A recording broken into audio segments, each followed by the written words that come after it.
जय बाबेरी। आज का जो वीडियो है आज बाबा रामदेव जी के नाम है। पूरा व्लॉग बना दिया मैंने।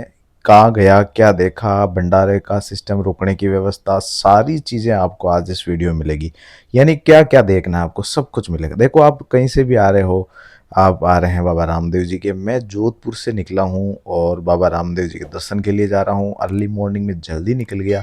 रास्ते के अंदर बहुत ज़्यादा भीड़ थी। मतलब अभी मैं जब जा रहा हूँ तो 20 से 2-3 दिन पहले जा रहा हूँ, तो यहाँ पे बहुत ज़्यादा मतलब भीड़ थी। लेकिन अभी थोड़ी ज़्यादा बारिश नहीं होने की वजह से देखिए आप, अभी भक्तों को थोड़ी दिक्कत आ रही है। श्रद्धालु जो पैदल चल रहे हैं, जूते नहीं पहने, तो रोड अभी क्या गर्म है, फिर भी लोग जा रहे हैं। भक्त है, आस्था है, वो सब लोग देखिए आप, कोई डीजे लेके जा रहे हैं, कोई कैसे जा रहे हैं, कोई पैदल चल रहे हैं। और रास्ते के अंदर एक गांव आता है देचू नाम से, वहाँ पे ऐसे रेत के धोरे आए थे। वहाँ पे आप ज़रूर आनंद लें। अगर आप बाहर से आते हैं ना, आपको रेत के थार का डेजर्ट में थोड़ा शौक है, तो आप यहाँ थोड़ा आनंद ले सकते हैं। यहाँ काफ़ी भीड़ भी थी, लेकिन लोग यहाँ बहुत एंजॉय भी कर रहे थे। रास्ते में बहुत सारे भंडारे थे, उसका मैं लास्ट के अंदर आपको बताऊँगा। भंडारे का क्या सिस्टम है, क्या यहाँ पे प्रसाद में आपको मिलता है, वो सारी चीज़ें बताऊँगा। देचू के पास में ये जो धोरे हैं, ये बहुत सुंदर लगे मुझे। तो यहाँ पे मैं थोड़ा वीडियो फ़ोटो शूट वगैरह भी किया। यहाँ रुका, यहाँ बहुत सारे बाहर के गुजराती और एमपी के लोग यहाँ आते हैं, तो उनको बहुत ही अच्छा लगता है। राजस्थान वालों को तो क्या है, एक्चुअली यहीं रहते हैं, तो उनको इतना ज़्यादा अट्रैक्शन नहीं करता जोधपुर जैसलमेर वालों को। और यहाँ पे कुछ एडवेंचर की व्यवस्था भी इस बार की है। तो ऐसे करके मैं अब आ चुका हूँ जैसलमेर की सीमा के अंदर में घुस चुका हूँ। यहाँ तक का सफ़र था, एक भी जगह ऐसी नहीं थी कि कहीं सुनसान हो। रास्ते के अंदर फुल है, एकदम पैक है। गाड़ी इतनी तेज़ भी नहीं चला सकते आप, लेकिन आप आराम आराम से चलेंगे तो आपकी यात्रा बहुत अच्छी रहेगी। तो देखिए, बीच में मैं आपको एक बहुत ही लग्जरी भंडारा दिखा रहा हूँ। अब की बार कुछ ऐसे भंडारे हैं, ऐसे पोखरण तक आपको 5 भंडारे मिलेंगे जोधपुर से पोखरण तक, जिसके अंदर की व्यवस्था मैं आपको बता रहा हूँ। इतनी सुंदर व्यवस्था कर रखी है इस बार यहाँ पे। आप देखिए, अंदर सोने की व्यवस्था, बेड, पलंग, गद्दे, रजाई, वाटर कूलर लगा रखे हैं, ऊपर से कैमरे लगा रखे हैं, सिक्योरिटी गार्ड लगा रखे हैं, और इतना शानदार इंतजाम है साफ सफाई का, आप देख सकते हैं। इस तरह के भंडारे अभी इस बार लगे हैं, ये पहली बार लगे हैं। मैंने पहली बार यहाँ पे देखे इस लाइन के अंदर, जब भी मैं गया हूँ।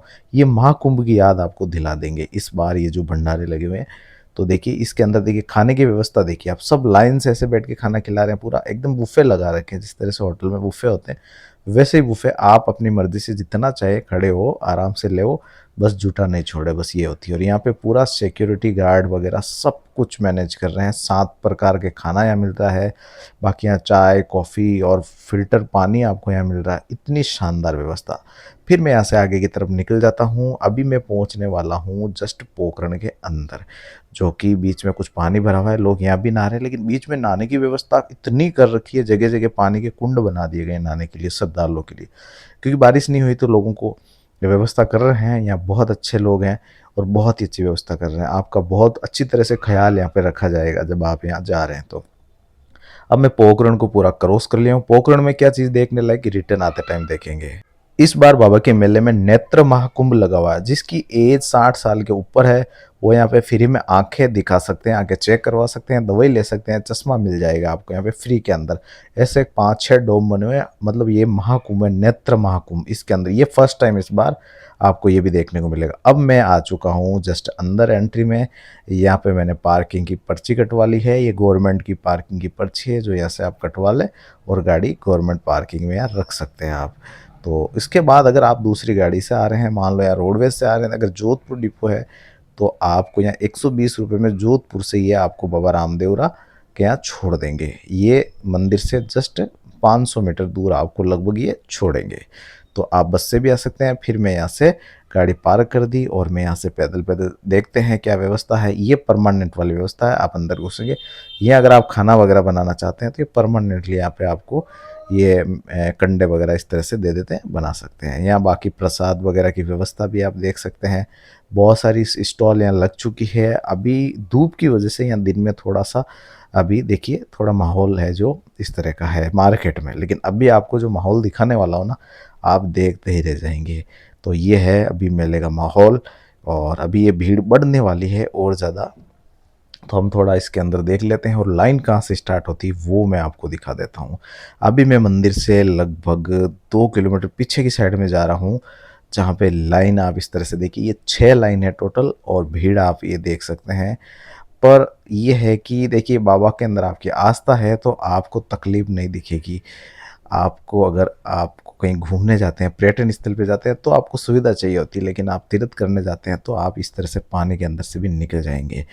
देखिए इतना बड़ा मेला है तो थोड़ी बहुत व्यवस्था इधर-उधर हो सकती है, अब ज़्यादा इसके बारे में हम कुछ नहीं कह सकते। तो अब हम पीछे की साइड से मैं यहाँ आया हूँ, यानी मैं 2.5 किलोमीटर पीछे आया हूँ मंदिर से और 2.5 किलोमीटर लंबी लाइन यहाँ से है। यानी लगभग आप मान के चलिए 3 से लेके 4 घंटे के अंदर आपका आराम से नंबर आ जाएगा। बस अगर बाबा में आस्था है तो इतना तो फिर बनता है। यहाँ पे इस बार देखिए छोटी अगरबत्ती, छोटे झंडे, छोटा घोड़ा यहाँ लाना इस बार सख्त मना है, क्योंकि बहुत ज़्यादा हो जाते हैं। इस वजह से यहाँ पे थोड़ा बैन लगा दिया गया। ये लाइन है अभी इस तरह से पूरी ऊपर टीन की व्यवस्था है, छाया के अंदर खड़ा होना है और आपको धीरे-धीरे लाइन आगे बढ़ती जाएगी और आप इस तरह से बाबा की समाधि के दर्शन कर लें। सबसे पहले हम यहाँ दर्शन कर लेते हैं। दर्शन किए जब तक मेरे को यहाँ पे लगभग 11:30 यहाँ बज चुकी थी, मैंने दर्शन कर लिए। उस टाइम मेरा फ़ोन थोड़ा बंद हो गया था, पावर बैंक मेरा गाड़ी में रह गया था। फिर मैं वापस पावर बैंक लेके आया, फिर वापस से वीडियो बनाया था। इस वजह से अंदर का वीडियो मैं नहीं बना पाया। वैसे बनाना अलाउ भी नहीं है। अब देखिए, अब ये जो मैं आपको रास्ता दिखा रहा हूँ, ये है जस्ट आप एग्ज़िट करेंगे ना, तो इस राइट साइड के अंदर है पर्चा बावड़ी और लेफ्ट साइड में है सरोवर, राम सरोवर। लेकिन ज़्यादातर लोग राम सरोवर को ही पर्चा बावड़ी समझते हैं। मैं आपको बता रहा हूँ पर्चा बावड़ी, दिखाता हूँ आपको। पर्चा बावड़ी वो जगह है जब बाबा रामदेव जी ने, यहाँ आसपास के एरिया में खारा पानी था, लेकिन जब रामदेव जी ने पर्चा दिया था तो इसका पानी मीठा हो गया था और एक वचन दिया था कि इस पानी से अगर कोई भी अपने ऊपर छिड़कता है या नहाता है तो उसके सभी रोग दूर हो जाते हैं। वो पर्चा बावड़ी आज मैं आपको बताने वाला हूँ। इसका गेट कुछ इस तरह से है। कितने भी बारिश आ जाओ ये अपना आप नहीं भरती है, इसका पानी हमेशा नेचुरल तरीके से ही आता है। ये एक पर्चा है बाबा का। इसके पानी के अंदर इतने पावर है, आप समझ लीजिए कि एक नेचुरलिटी है इसके अंदर, ऐसे आयुर्वेदिक तत्व है इसके अंदर। अगर आप इस पानी से नहा लें तो आप सोचिए आपके सबकी स्किन के रोग, यानी कि कोढ़ जो बोलते हैं, कोढ़ जैसी बीमारी जो स्किन की बहुत ही ऐसी दर्दनाक बीमारी है, वो भी इससे सही हो जाती है। ये पर्चा बावड़ी है जो बाबा रामदेव जी के पर्चे से बनाई गई ये बावड़ी है। यहाँ दर्शन कीजिए, देखिए वहाँ कितनी भीड़ थी, यहाँ लोग भी नहीं है, कोई भी लोग नहीं, क्योंकि ज़्यादातर लोग क्या करते हैं, पीछे तालाब है, राम सरोवर को ही पर्चा बावड़ी समझ लेते हैं।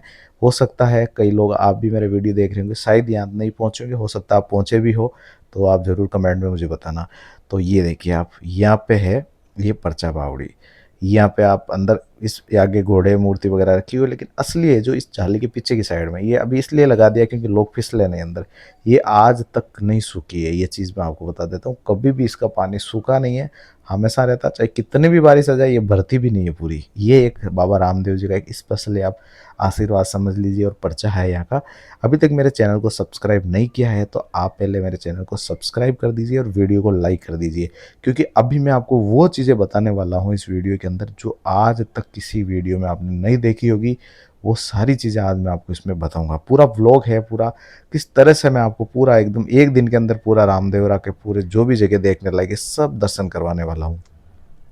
अभी लगभग लगभग मुझे देखिए 12:15 से 12:30 के बीच में भी हो रही है, तो मुझे यहाँ आधा घंटा आराम से मैं इस पर्चा बावड़ी में दर्शन कर लेता हूँ और वापस जाता हूँ। बीच में देखिए आपको कुछ सबूत भी यहाँ पे मिलेंगे। इसकी हाइट बहुत गहरी है, सीढ़ियों की वजह से लग नहीं रही है, बाकी बहुत गहरी है, कम से कम 40 फुट 50 फीट ये ज़मीन के अंदर है। ये सीढ़ियों से बनी हुई है। यहाँ पे देखिए पूरा हिस्ट्री यहाँ पे लिखी गई है, बहुत अलग थोड़ी भाषा आपको समझ में आ जाएगी यहाँ पढ़ेंगे तो। पूरी इसके बारे में इतिहास लिखा गया। अब चलते हैं हम राम सरोवर। ये आप एग्जिट करेंगे बाबा की समाधि से तो ये पीछे की साइड में ही है, ये ज़्यादा पूछने की जरूरत नहीं, आपको सामने दिख जाएगी। लेकिन पर्चा बावड़ी इस बार जरूर जाना, ये राम सरोवर है। ये राम सरोवर तालाब है जो कि बारिश में भरता है, कभी खाली भी। अभी थोड़े टाइम पहले इसको पूरा खाली किया गया और इसका पूरा एकदम सीढ़ियाँ वगैरह इस तरह से बनाई गई है। अंदर बोटिंग भी होती है, बोटिंग के आप 50 रुपये लेते हैं और आप पूरे बोटिंग कर सकते हैं। एक राउंड के 50 रुपये टिकट है, ठीक है। इसका एक पर्चा है कि जब भी बोलते हैं कि रामदेवरा के अंदर 1 लाख लोगों की भीड़ होती है, तो बाबा ने एक वचन दिया था जब वो उस भैरू राक्षस को मारा था, भैरू राक्षस को, कि जब भी 1 लाख होंगे तो तू एक जने को, किसी को भक्षण कर सकता है, यानी कि उसको तू शिकार कर सकता है। तो बोलते हैं कि 1 लाख में से एक आदमी यहाँ पे डूब जाता है। अब वो कैसे भी हादसा हो या दुर्घटना हो, कैसे भी, यहाँ पे एक बाबा का वचन है जो कि भैरव राक्षस को दिया था जब उसको ख़त्म किया तब। ये बाबा ने एक एक वचन दिया था उसको।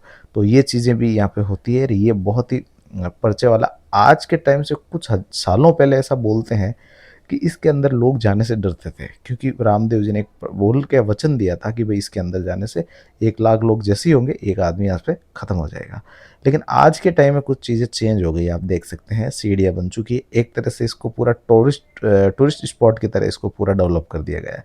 अंदर बोटिंग भी होती है, लोग अंदर सीढ़ियों से नीचे उतर के नहाते भी हैं। रिस्की तो है, लेकिन अगर आप रिस्क लेना चाहते हैं तो वो आपकी मर्ज़ी है। बाकी लिखा हुआ भी है कि इसके अंदर नहाना आपके लिए ख़तरा हो सकता है। तो अब आप आ जाइए बाहर की साइड में। तो यहाँ पे देखिए, यहाँ फ्री के अंदर खाना है जो रामदेवरा ट्रस्ट की तरफ से है ये। बाकी जो भंडारे थे बाहर वो अलग है। ये जो भंडारा चल रहा है ना, ये बाबा के खुद का ट्रस्ट की तरफ से अंदर, जो कि पूरा ट्रस्ट है उसकी तरफ से ये संचालन होता है। खाना फ्री में मिलता है यहाँ पे, आप टोकन लेके यहाँ खाना खा सकते हैं। बाकी आप वापस आएंगे तो बीच में बहुत सारे गेस्ट हाउस है। आपको 500 मीटर के रेंज के अंदर पूरे यहाँ गेस्ट हाउस, होटल, धर्मशाला या किसी समाज की पर्टिकुलर धर्मशाला, सब कुछ यहाँ पे आपको मिल जाएगी, वो भी बहुत ही पास में। ये 3 चीज़ें यहाँ रामदेवरा में देखने लायक है।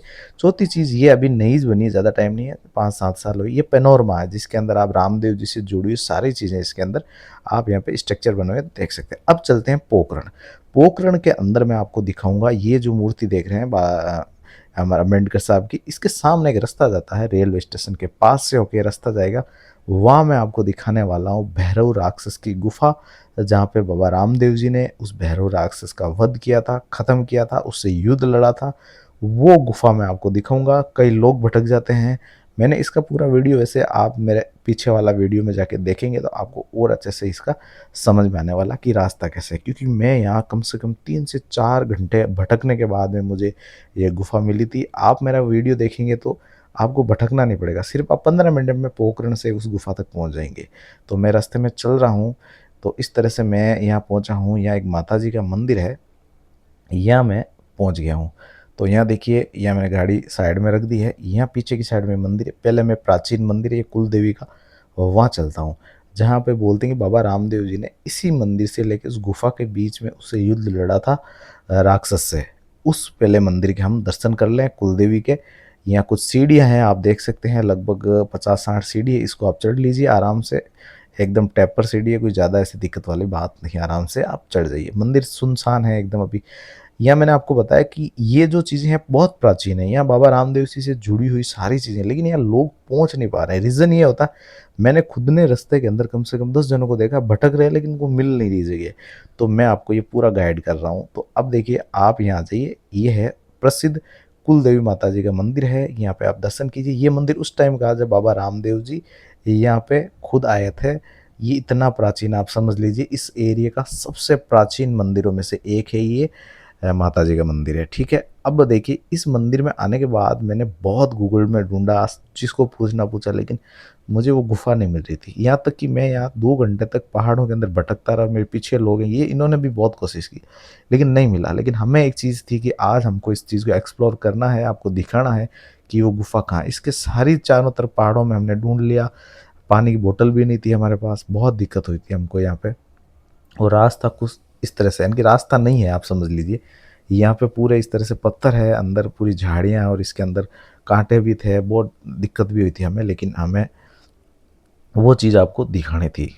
फिर हमें वहाँ पे एक कोई बुजुर्ग आदमी मिल जाते हैं, रोड की तरफ हम वापस आ जाते हैं, थक जाते हैं पूरा एक तरह से, ये मान लीजिए। तो उन्होंने हमें बताया कि यहाँ से आप यहाँ मत ढूंढो, यहाँ से आप 3 किलोमीटर आगे चले जाओ, ऐसे कैसे पहाड़ और आएंगे, वहाँ ढूंढना। तो हम वापस अपनी गाड़ी लेके यहाँ से 3 किलोमीटर दूर निकलते हैं, इसी रास्ते से आगे की तरफ। ठीक है, ये रास्ता अभी रोड है, बीच में थोड़ा टूटा हुआ कच्चा रास्ता भी आया था, लेकिन हम अभी चल रहे हैं और देखते हैं कहाँ तक वो गुफा मिलेगी। तो सबसे जो बड़ी एक्सप्लोरिंग जगह थी मेरे लिए, ये एक गुफा थी, क्योंकि बाकी चीज़ें हमें मिल जाती है आसानी से, रामदेवरा में अगर आप जाते हैं तो कोई भी बता देता है। लेकिन यहाँ पे देखिए आप, इतना सुनसान है कि यहाँ कोई भी इंसान नाम की चीज़ भी नहीं है। या घर ज़रूर है लेकिन लोग नहीं है, तो हम पूछें तो किसको पूछें। फिर हम फाइनली चलते रहे और हम ढूंढ रहे थे कि उन्होंने बोला कि लेफ्ट साइड के अंदर एक नज़दीक में पहाड़ आएगा, वहाँ पे गुफा जैसा कुछ है, आप वहाँ जाइए, आपको वहाँ पे वो भैरव की गुफा मिलेगी। तो हम यहाँ पे आ गए हैं, वो चीज़ हमको दिख गई है। हमने गाड़ी को यहाँ पे साइड में जो घर है इसी के आगे हमने छोड़ दिया और फिर हम इस रास्ते से देखिए यहाँ से ऊपर की साइड चढ़ते हैं और फिर देखते हैं वहाँ पे गुफा है या नहीं। लेकिन यार थोड़ा देखिए लोग जाने की हल्की सी पगडंडी जैसा तो है, बाकी ऊपर से थोड़ा लग रहा है बाबा का झंडा जैसा कुछ झाड़ियों पे अटका हुआ दिख रहा है हमें। तो हम एक बार इसी जगह को एक बार जाके देखते हैं। यहाँ का रास्ता बहुत कठिन है, लेकिन फिर भी आपको वो प्राचीन जगह आपको दिखाऊंगा जहाँ पे भैरव राक्षस, जिस जगह से मैं चल रहा हूँ आज से 700-800 साल पहले यहाँ आना तो दूर, इसके आसपास आने की किसी की हिम्मत नहीं थी, क्योंकि भैरव राक्षस का इतना खौफ था कि वो इंसानों को, सिर्फ एक इंसान का उनका एक बाइट होती थी, एक नाश्ता भी नहीं होता था। तो इन झाड़ियों के बीच में से कुछ रास्ता इस तरह से सावधानी से हमको इसके ऊपर चढ़ना पड़ेगा और हमें पूरा ये जो गुफा है वो एक्सप्लोर करनी है। तो ये रास्ता है, आप देख लीजिए पूरा पत्थर है, झाड़ियाँ हैं और इस तरह से आपको चढ़ना। हो सकता है लोग इसीलिए नहीं आते हो कि यहाँ चढ़ना और थोड़ा ढूंढना मुश्किल है, मेरे हिसाब से यही है, क्योंकि उनको रास्ता नहीं मिलता है। मैं आपको इस वीडियो में बता दूंगा कि यहाँ की सही लोकेशन क्या रहेगी। तो देखिए फाइनली हम उस गुफा तक पहुँच गए हैं। आपके सामने देखिए, ये देखिए आप, ये गुफा है, ये आप देखिए, ये गुफा है जिसके अंदर भैरव राक्षस इसी जगह में रहता था, यहीं सोता था, यहीं रहता था, इसका घर है, आप ये समझ लीजिए। 750 साल पहले जब भैरव राक्षस और बाबा रामदेव जी का टाइम में ये भैरव राक्षस का घर हुआ करता था और वो यहाँ पे लोगों को खाता था, दानव था, नरभक्षी था, इंसानों को खा जाता था मार मार के और बारी बारी से खाता था सबको। अब आप सोच के देखिए क्या खौफ रहा होगा आप उस टाइम जब इस गुफा के अंदर वो रहता होगा, तो दूर दूर तक के लोग यहाँ नहीं आते थे। भैरू राक्षस और रामदेव जी के जब युद्ध हुआ था तो इसी गुफा के अंदर बाबा ने उसको अंदर डाल के पत्थर डाल दिया था ऊपर, यहीं पे उसको ख़त्म कर दिया था। तो ये वो जगह है जहाँ बाबा रामदेव ने उस भैरव राक्षस को यहाँ पे मार के ख़त्म कर दिया था। तो इसकी हाइट देखिए अभी ज़्यादा नहीं, मेरे सर के अड़ रही है, यानी कि ये थोड़ा धस चुका पहाड़, इतने सालों की बात है, हज़ारों साल हो गए। तो अब मैं इसके ऊपर की साइड आया हूँ और यहाँ से मैं आपको कुछ नज़ारे इसलिए बता रहा हूँ कि ये जो गुफा है, इस गुफा और जो अभी मंदिर गए थे हम पीछे, उस मंदिर के बीच में बाबा के इनके युद्ध हुआ था। तो यहाँ वो छुप गया था वापस अपने अंदर आके यहाँ, तो बाबा ने इसको अंदर, ये जो है बड़ी सी शिला इस पत्थर की इस गुफा के सामने रख दी थी बड़ी सी, और वो अंदर ही यहाँ पे पूरा वो ख़त्म हो गया था, यहीं मर गया था वो। तो यहाँ पे जो मैंने अभी मंदिर बताया था आपको, वो रहा ये वाला मंदिर जहाँ चामुंडा माता जी का, सॉरी, कुलदेवी मंदिर था। वहाँ से इस मंदिर की और गुफा की दूरी कुछ इस तरह से, इसी बीच में वो युद्ध हुआ था राक्षस के और बाबा के।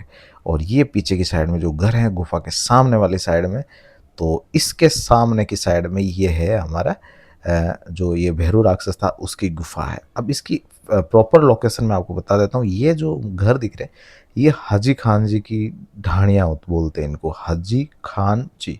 ठीक है, तो आप गूगल मैप पे डालते हैं अगर हाजी खान जी की ढाणी, तो आप इस घरों तक पहुंच जाएंगे। उसके सामने की साइड में ये गुफा है। इसके अलावा अगर आप गूगल मैप चलाना नहीं जानते हैं या फिर आप इसके चक्कर में नहीं पड़ना चाहते, तो आपको एक और लोकेशन मैं आपको अच्छे से बता दूंगा, जो कि यहाँ पे आप वहाँ से जब पोखरण से निकलते तो यहाँ की जो दूरी है 10 से 12 किलोमीटर आपको पड़ जाएगी। प्रॉपर तो मैं नहीं बता पा रहा क्योंकि मैं खुद भटकते हुए आया हूँ, तो मुझे ऐसा लग रहा है कि 10 से 12 किलोमीटर के बीच में ये वाली जो दूरी है। तो वहाँ से निकलेंगे आप रेलवे स्टेशन के पास वाले रास्ते से। तो ये देखिए आप पीछे की साइड में एक मस्जिद दिख रही है आपको, इस मस्जिद के पास पहुंच जाइए आप, जो कि गुफा के जस्ट सामने वाली साइड में। बीच में आपको कोई मंदिर या मस्जिद नहीं आएगी, सिर्फ वो मंदिर आएगा जो मैंने आपको अभी दर्शन करवाया था। इसके बाद ये मस्जिद एक ही आएगी। इस मस्जिद के जस्ट सामने वाली साइड में ये भैरव राक्षस की आपको गुफा मिल जाएगी। ये सबसे बड़ी एक्सप्लोरिंग चीज़ थी। ये मैंने आज तक खुद ने बहुत सारे यूट्यूब पे वीडियो देख लिए, लेकिन किसी ने सही से प्रॉपर गाइड नहीं किया, किसी ने बताया भी नहीं था। अब मैं आपको बता देता हूँ, अगली बार आप जब भी आए बाबा रामदेव जी के दर्शन करने, तो यहाँ जरूर है। अब मैं एक और एक्सप्लोर करवा रहा हूँ आपकी चीज़। देखिए भैरू राक्षस लोगों को मार मार के खा जाता था, लेकिन आपको पता होना चाहिए कि भाई किस घरों में रहते हैं, उनका भी कोई सबूत तो होगा। लेकिन वो सबूत भी आज मैं आपको बता देता हूँ कि जब भैरू राक्षस जिंदा था तो लोगों को मार मार के खा जाता था, लेकिन वो घरों के निशान आज भी है जहाँ लोग रहा करते थे। आज से 800 साल पहले की बात है, जो कि पीछे मैं लेके जा रहा हूँ। यहाँ से पैदल पैदल चल रहा हूँ। अभी आज यहाँ ऐसी गर्मी पड़ रही है और ऐसी लू जैसी लग रही है, आप समझ लीजिए, क्योंकि ये पत्थर है जो पूरे गर्म हो चुके हैं। अब हम पहुँच चुके हैं उस साइड पे जहाँ पे लोग रहते थे। यहाँ आके मुझे कुलधरा की याद है कि जिस तरह से कुलधरा में घर बने हुए थे, वैसे के वैसे इस तरह से स्ट्रक्चर बना हुआ है। लेकिन अब देखिए घर के निशान मौजूद है यहाँ पे, ये सैकड़ों साल पुराना है, आपको ये स्ट्रक्चर दिख जाएगा। यहाँ देखिए एक पूरा घर प्रॉपर तरीके से बना हुआ है, जैसे एक पीछे की साइड में कमरा, उसके आगे किचन होना चाहिए, फिर बरामदा, इस तरह से ये पूरे घर है। बोलते हैं कि इसी के अंदर उस टाइम लोग रहते थे और भैरव राक्षस इसी में से सब लोगों को निकाल निकाल के खा गया था। उसके बाद कुछ लोग डर के मारे ऐसे चले गए थे और आज भी इनके निशान मौजूद है पूरे पहाड़ों के अंदर, ये गुफा के पीछे वाली साइड में। ये आज तक मुझे किसी वीडियो में नहीं बताया था। यहाँ पे एक बच्चा था जो कि मुझे उसके बारे में थोड़ा बताया, उसके बाद मैंने कुछ पढ़ा और उसके बाद में मुझे पता चला कि वास्तव में ये जगह वो वाली जगह है जो कि ये जस्ट पीछे की साइड में, ये भी आज वो निशान मौजूद है जहाँ पे आप भैरव राक्षस का जब खौफ हुआ करता था। तो आप देख सकते हैं अगर बाबा रामदेव जी ने अवतार नहीं लिया होता तो आज आप सोच के देखिए वो लोगों को पूरा ख़त्म कर देता, मारवाड़ में एक लोग भी नहीं बचते यहाँ पे। तो ऐसा वो खतरनाक दानव था जिसका अंत बाबा रामदेव जी ने किया था। और ये वो ग्रह है जिनको लोग यहाँ रहते होंगे और सबको वो मार मार के खा गया था। अ, जो दानव था, राक्षस था, जिसका नाम भैरव राक्षस था। तो ये चीज़ें आज तक आपने किसी वीडियो में नहीं देखी होगी, लेकिन यहाँ आने के लिए मैं कुछ आपको बता देता हूँ। पानी ज़रूर साथ लाए, हमने ये बड़ी गलती कर ली क्योंकि रास्ते में ठेठ तक पानी का था, भंडारे वगैरह थे, तो हमने सोचा पानी की बोतल लेके क्या करना है। तो यहाँ आने के बाद हमें पता चला कि वास्तव में पानी की बोतल लेना चाहिए। हमारी हालत यहाँ बहुत ख़राब हो चुकी है। हम यहाँ से वापस पैदल पैदल वापस जाएंगे रोड तक, तो कम से कम 1.5 किलोमीटर पैदल हम यहाँ से निकल गए। अब हम वापस पोखरण के अंदर जा रहे हैं जहाँ पे बाबा बालकनाथ जी जो गुरु है रामदेव जी के, वो उनका धूनी है, जहाँ पे बाबा रामदेव जी बचपन में यहाँ सोए थे चद्दर ओढ़ के। उसके बाद में जो भैरव राक्षस ने उनको उस इंसान की खुशबू से पहचान लिया था, उसके बाद में बाबा रामदेव जी ने यहीं से उस उनके बीच में युद्ध हो गया था और गुदड़ी इतनी बड़ी जो चादर है इतनी बड़ी हो गई, एक पहाड़ बन गया था। वो भाग के फिर उसी गुफा में गया था। तो वहाँ पे आप दर्शन करें। उसके बाद यहाँ जब पोखरण आते तो आप हस्तिमल सेवक, आस्करण हस्तिमल सेवक, जिन्होंने कि यहाँ पे चमचम का आविष्कार किया था, केसर वाली चमचम, वहाँ जरूर टेस्ट कीजिए। मुझे बहुत मज़ा आ गया इसका। ये देखिए चमचम की जो रियल चमचम की शॉप है, वहाँ मैं यहाँ पहुँचा हूँ। नेक्स्ट वीडियो में मैं आपको इसका पूरा प्रॉपर भी एड्रेस भी बता दूंगा ये कहाँ पे है। तो यहाँ पे आप ज़रूर आना। और पोखरण की एक ही चीज़ प्रसिद्ध है, पोखरण की चमचम। लेकिन बाहर बहुत सारी शॉप वैसे तो, लेकिन जिस शॉप पे आपको आना चाहिए, वास्तव में कौन सी शॉप की प्रसिद्ध है, वो मैं आपको दुकान का नाम बता दिया, या कैसे पहुंचेंगे वो भी मैं आपको बता दूंगा। तो हम यहाँ से देखिए पोखरण का ये पूरा ब्लॉग था। पोखरण के आपको 3 चीज़ें थी, एक यहाँ पे बालीनाथ जी का धूणा और एक यहाँ पे ये चमचम और गुफा। अब हम वापस आ गए। अब हम आपको दिखाते हैं यहाँ पे रास्ते का कुछ भंडारे। कुछ देखिए, हम एक भंडारे के अंदर आए हैं जहाँ पे डांस चल रहा है, आनंद ले रहे हैं श्रद्धालु भक्त जो कि बाहर के हैं। और यहाँ पे बहुत अच्छी उनकी सेवा वगैरह की जा रही है। कुछ भंडारा है यहाँ पे, हम देखिए प्रसाद देख रहे हैं किस तरह से भंडारे में क्या प्रसाद है। इसमें देखिए पूड़ी है, चावल है, एक सब्जी है और चूरमा है, जो कि ये दिया जा रहा है। अभी अभी शाम का टाइम है, तो हमें थोड़ी भूख भी लगी थी और हमें भंडारे का थोड़ा देखना भी था, खाना कैसा मैं आपको बताना भी था। तो इतना अच्छा प्रसाद है, ये इतना टेस्टी है कि आपको क्या बताएं, है ना। अगर आप जब भी एक बार इसका टेस्ट करेंगे ना, आपको आनंद आ जाएगा। तो यहाँ बहुत अच्छी सेवा की जा रही है। और यहाँ पे ऐसे खूब सारे भंडारे हैं, इनके अंदर देखिए दवाइयों की व्यवस्था भी कर रहे हैं। यहाँ पे डॉक्टर वगैरह, नर्सिंग स्टाफ वगैरह बैठाए हुए हैं जो कि आपकी पूरी यहाँ पे मदद कर रहे हैं भक्तों की। बहुत ही अपनापन आपको फील होगा जब आप ये यात्रा करेंगे। यहाँ लोगों के या भक्तों की इतनी आस्था है। और यहाँ पानी के कैंपर इस तरह से आप जोधपुर से लेके देखिए जो पोखरण तक जाएंगे, रामदेवरा तक, तो पूरी व्यवस्था है एकदम आपके लिए इस तरह से। तो आप बिल्कुल भी बिंदास तरीके से जाइए, कोई चिंता वाली बात नहीं। आपकी यात्रा इतनी आनंददायक रहेगी। आप पहली बार जा रहे हैं अगर, तो आप इस बाबा रामदेव की यात्रा को भूल नहीं सकते। और रास्ते के अंदर आप लेट हो जाए कहीं पे, तो हर दुकान पे आपको इस तरह से चारपाई वगैरह की व्यवस्था कर रखी है, जो कि प्राइवेट है। तो आपको 10-20 रुपए दे के आप ये ले सकते हैं, नहीं तो भंडारे में आपको ये फ्री में मिल जाएगी। तो इस तरह से व्यवस्था है बाबा रामदेव जी के मंदिर की। मेरा वीडियो अगर आपको पसंद आया हो तो लाइक ज़रूर कर देना और कमेंट में जय बाबारी लिखना। और चैनल पर नए हैं तो अब तो सब्सक्राइब बनता है, एक सब्सक्राइब कर दीजिए और वीडियो शेयर कीजिए, ताकि सबको पता चले कि बाबा रामदेव जी के मंदिर में जब आप आए तो आपको क्या क्या देखना चाहिए। क्योंकि आप आते हैं दर्शन करने, देखिए सभी लोग जाते हैं, लेकिन कई लोग क्या है कि सारी चीज़ें ये देख नहीं पाते हैं। तो मैंने आपको सारी चीज़ें बता दी है। नेक्स्ट वीडियो और भी अच्छा आने वाला है। सब्सक्राइब करके रखिए। जय बाबेरी।